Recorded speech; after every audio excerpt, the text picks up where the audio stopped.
Earwax is produced by glands in the ear canal. This is Watson, and today we're going to look at some massive earwax extractions. Although scientists are still not completely sure why we have earwax, it does trap dust and other small particles and prevent them from reaching and potentially damaging or infecting the eardrum. Normally, the wax dries up and falls out of the ear, along with any trapped dust or debris. Everyone makes earwax, but the amount and type are genetically determined, just like hair color or height.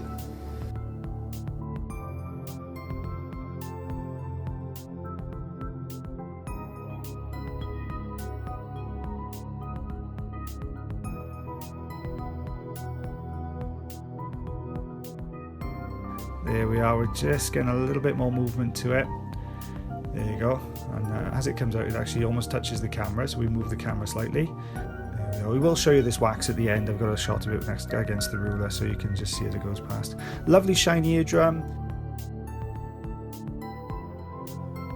Smaller or oddly shaped ear canals may make it difficult for the naturally occurring wax to get out of the canal and can lead to wax impactions. So, when should you see a doctor? According to WebMD, see your doctor if you think you have any symptoms of earwax impaction. And these symptoms may include a feeling of fullness in the ear, pain in the ear, difficulty hearing, tinnitus, a feeling of itchiness in the ear, discharge, odor, or dizziness. Other conditions may cause these symptoms, and it is important to be sure earwax is the culprit before trying any home remedies.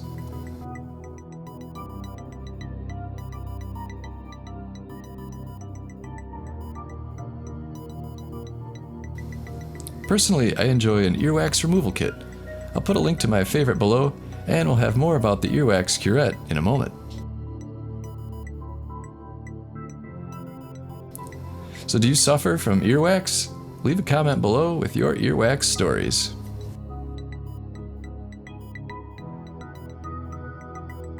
Hey folks, for a great way to remove earwax, check out this lighted pick. Its shape gives you more precision, making it less likely to push earwax farther back into your ear, which is a common problem with Q-tips. And the light helps you see what you're doing. These picks make a great addition to your medicine cabinet, so check out the link below if you'd like to get one for yourself.